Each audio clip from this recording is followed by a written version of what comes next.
So last time we looked at the monotone convergence theorem, which said that if you have a sequence of non-negative monotonic functions, monotonically increasing sequence of functions, such then you have, and so fn goes to f, and then you have integral f d mu over x is limit n tending to infinity integral fn d mu over x. Okay, so this is a very simple theorem to apply. You need a monotonically increasing sequence of non-negative functions and then you are through. Of course, as I said, both sides could be infinity, and if one side is finite, then the other side is finite and the two are equal. Okay, so next we have a similar result based on the monotonic theorem. Again, a very useful result. This is called Fatou's lemma.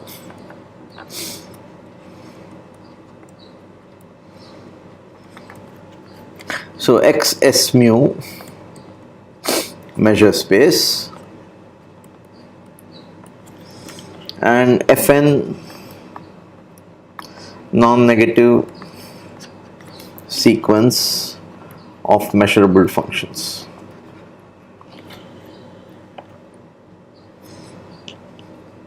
Extended, real valued, of course. Then integral over x lim inf n tending to infinity fn d mu is less than or equal to lim inf n tending to infinity integral over x fn d mu. Okay, so recall lim inf is what? Lim inf n tending to infinity. This is nothing but the sup over all n inf over all m greater or equal to n fm. Okay, so this is lim inf of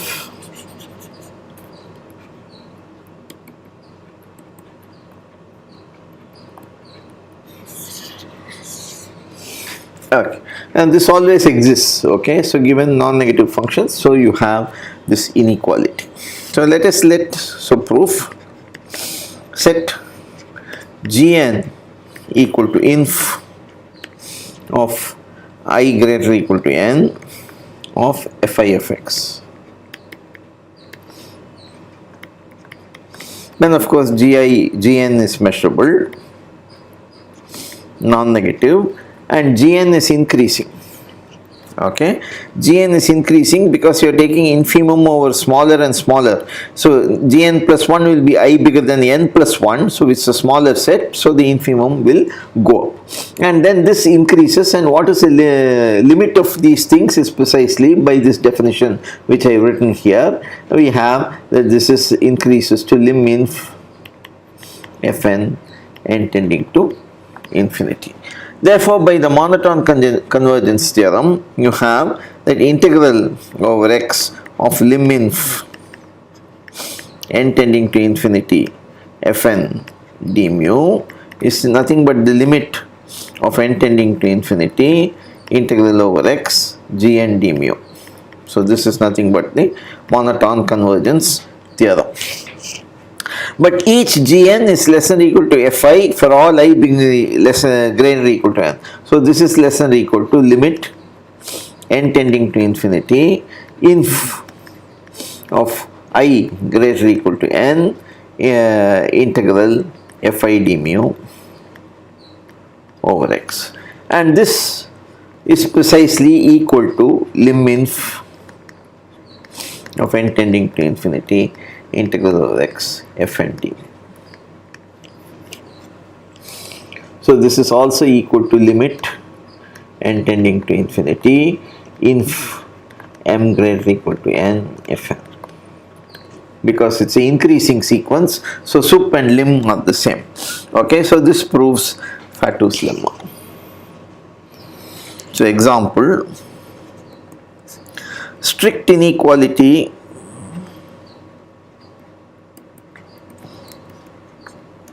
possible in Fatou's lemma.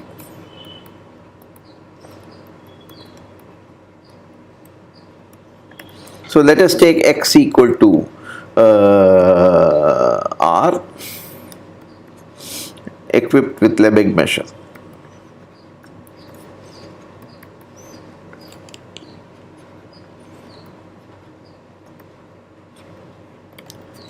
Okay, and then you set Fn equals chi of n plus 1. So then Fn of x goes to 0 as n tends to infinity. Because this function is 1 on the interval n plus 1, and n becomes large, any x will be overtaken, and therefore Fn of x will ultimately go off to 0. Therefore lim inf Fn equal to 0. So you have 0 equals integral over r lim inf Fn dm1. Okay, but if you look at the integral over of Fn over r dm1, this is the integral of the characteristic function. This is nothing but the measure of n plus 1, and that's equal to 1, and therefore this is strictly less than 1, which is equal to lim inf integral Fn dmu.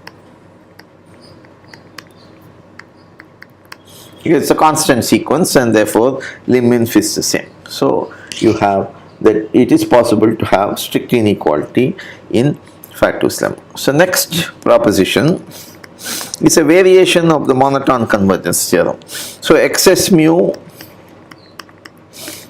measure space Fn sequence of non-negative extended real valued functions for all x in x. Assume Fnx converges to f of x and 0 less than or equal to Fn x less than or equal to f of x. So this is unlike the monotone convergence theorem. There also we had convergence to f of x, but here we had Fnx increases to f of x. Now we are saying no, Fnx is just bounded above by f of x, that's all. So even then, so this implies limit n tending to infinity integral over x Fn d mu equals integral over x f d mu. So the conclusion of monotone convergence theorem is there. So if you have non-negative functions, either you are monotonically increasing or all of them are bounded above by the limit function. That is important. Then also you can say, so proof. So you apply by Fatou's lemma, you have that, so integral of f d mu over x is the same as the integral over x of lim inf Fn, because Fn converges to f, and that is of course less than or equal to lim inf integral over x Fn d mu. This is Fatou. But Fn is less than or equal to f for all n, and therefore this is anyway, sorry, that's not needed right now. This is always less than lim sup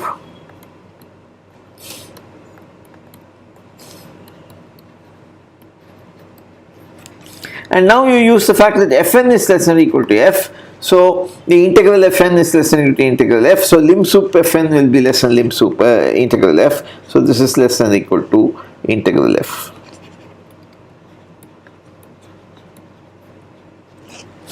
And therefore you have that integral f is less than lim inf less than lim sup less than integral f, and therefore this means that lim inf integral Fn equal to lim sup integral Fn equals integral f d mu, and that's exactly the conclusion of the theorem. When lim sup equals lim inf, that is limit integral Fn d mu over x equals integral x f d.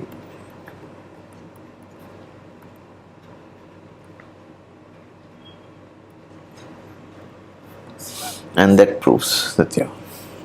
Okay, so earlier we showed that if phi is a non-negative simple function, implies nu e, the indefinite integral, namely integral over e phi d mu, defines a measure on S. So now we are going to generalize this result in the following proposition.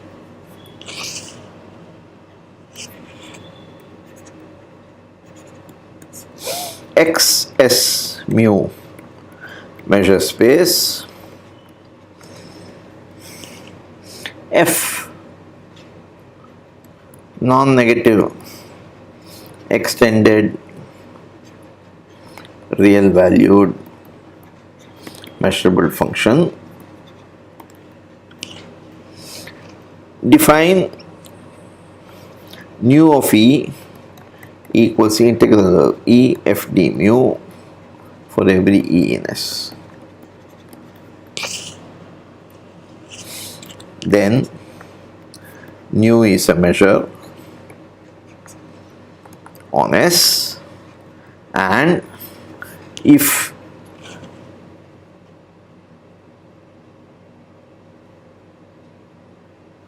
G is any extended real valued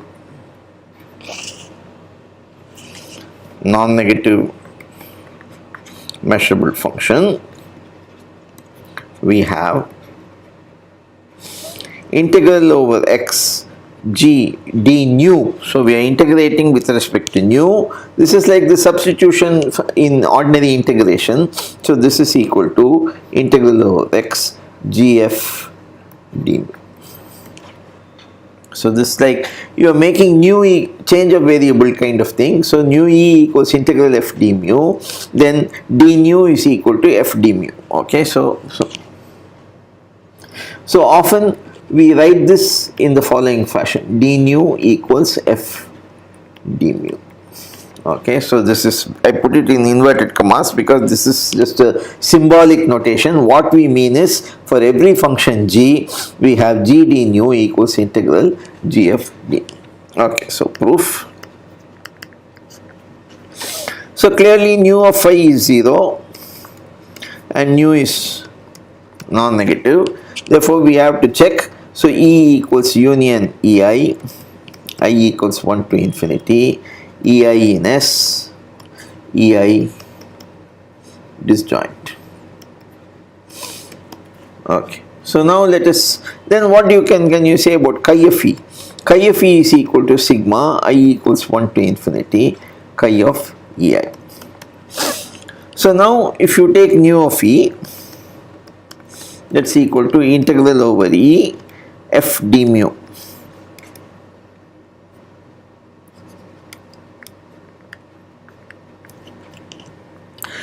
And that's equal to integral over x of f chi of E d mu. That's equal to integral over x sigma I equals 1 to infinity f chi of EI d mu. But if you have non-negative functions, then we already saw that the summation can come out. So this is I equals 1 to infinity integral over x f chi EI d mu, and that's equal to sigma I equals 1 to infinity integral over EI f d mu, and that's equal to nu sigma I equals 1 to infinity nu of EI. So this implies that nu is a measure. So now we want to establish star.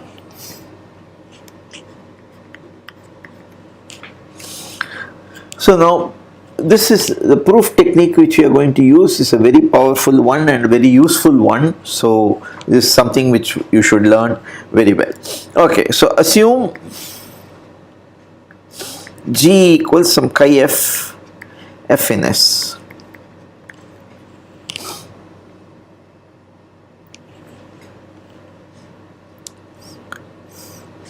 Then integral G d nu over x is nothing but nu of E, because nu of f.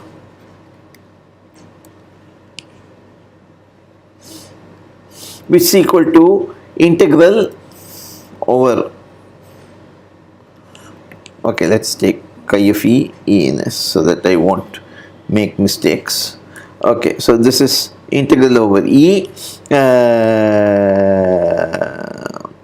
f d mu, and that's equal to integral over x f into chi of E d mu, which is integral over x f g d mu. Okay, so star okay for characteristic functions. Now you take f equals sigma I equals 1 to k alpha I chi of ai in S and alpha I greater or equal to 0. Okay, then we know that if you have a finite sum of non-negative functions, then the integral of the sum is the sum of the integral, and alpha can come out, and therefore integral G d nu over x this is G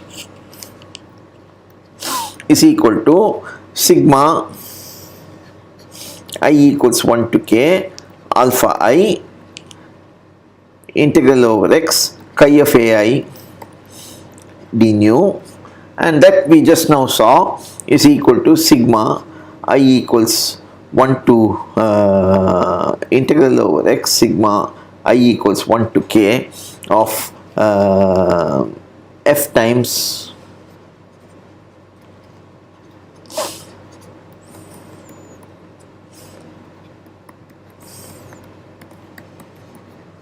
integral x f g d mu.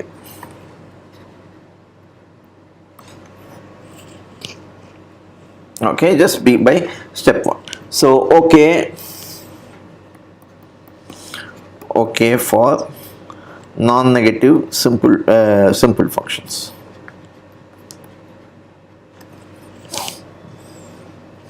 So now G greater or equal to 0 measurable. So there exists phi n simple, 0 less than or equal to phi n less than or equal to G, and phi n increases to G. Okay, so integral over x phi n d nu by step 2 is nothing but integral over x of f phi n d mu. Now phi n increases to G, non-negative function, so by the monotone convergence theorem, the left hand side is nothing but integral of G d nu, and that is equal to, again, f phi n will then increase to fg because everything is non-negative, and again by the monotone convergence theorem this is equal to integral fg d, and therefore this establishes the theorem. So this is a very important powerful technique, like a proof machine.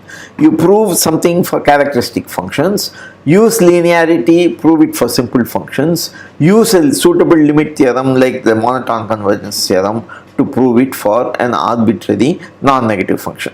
Now if you want to do it further, we haven't come to arbitrary functions as yet, but in general you know how the proof will go, because if you take an arbitrary function, break it up as f plus and f minus, for each of them you prove it because you know you can do it for this, and then take the difference. So that will be the idea. So this is a very nice proof technique which you have.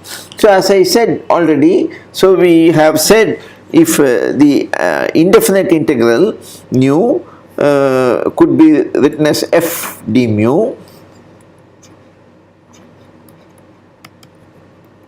that means integral g d nu equals integral fg d mu. Now when can you do so, and you have nu of E equals integral f d mu over E. So given two measures mu and nu, when can you write this? Does there exist an f? So given nu and mu measures, does there exist f such that double star is true?